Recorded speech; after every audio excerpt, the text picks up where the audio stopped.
ద్వితీయోపదేశకాండము 33వ అధ్యాయము 29వ వచనం. ఇశ్రాయేలు, నీ భాగ్యం ఎంత గొప్పది! యెహోవా రక్షించిన నిన్ను పోలిన వాడెవడు? ఆయన నీకు సహాయమై కేడము, నీకు ఔన్నత్యము కలిగించు ఖడ్గము. ఓ ఇశ్రాయేలు, నీదు భాగ్యం ఎంత గొప్పది! యెహోవా రక్షించిన నిన్ను పోలిన వాడెవడు?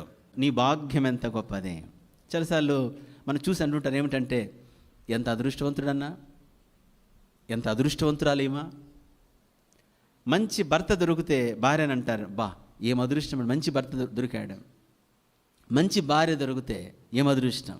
మంచి ఉద్యోగం వస్తే, లేదా మంచిది ఏదైనా సరే మనం అంటే గొప్పది రికగ్నైజ్ చేసేది ఏదైనా ఉంటే ఎంత భాగ్యవంతులు అంటారు. కాబట్టి ఇక్కడ అంటున్నారు, ఓ ఇశ్రాయేలు, నీ భాగ్యం ఎంత గొప్పది. కాబట్టి మనమందరము అదృష్టవంతులం, భాగ్యవంతులం. మనం భాగ్యవంతులం అంటున్నాడు. ఏమిటి మన భాగ్యము? కీర్తన 139 2-3 వచనాలు. నేను కూర్చుండుట, నేను లేచుట నీకు తెలియను.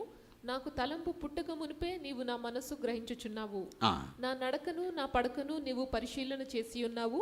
నా చర్యలన్నిటినీ నీవు బాగుగా తెలుసుకొని ఉన్నావు. హల్లెలూయా. మన దేవుడు ఎలాంటి వాడంటే, మన దేవుడు మన సమస్తము తెలిసిన వాడు. మన అదృష్టం, మన భాగ్యం ఏమిటంటే, మన సమస్తము ఎరిగిన వాడున్నాడు. God knows everything for you.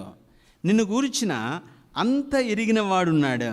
చూడండి, వివాహమై 40 సంవత్సరాలు అయినాక భర్తను అడిగారు అనుకోండి, ఏమండి మీ భార్య గారి విషయం ఏదైనా చెప్పగలరా అంటే, ఆయన అంటాడు, నాకు ఏమీ అర్థం కాలేదు.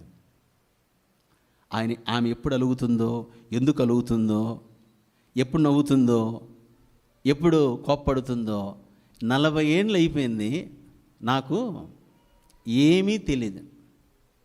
సరే, ఆమెను అడిగారు అనుకోండి, మీ ఆయన గురించి చెప్తారండి, ఆయన అసలు ఎవడు అర్థం చేసుకోలేడు. ఎప్పుడు?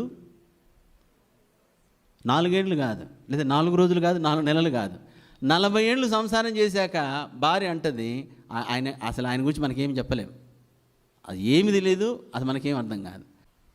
దేవుని బిడ్డ, భార్య భర్తను అర్థం చేసుకోలేడు, భర్త భార్యను అర్థం చేసుకోలేదు, తల్లిదండ్రులు పిల్లల్ని అర్థం చేసుకోలేరు, పిల్లలు తల్లిదండ్రులను ఎవరిని అర్థం చేసుకోలేడు ఓవరాల్గా.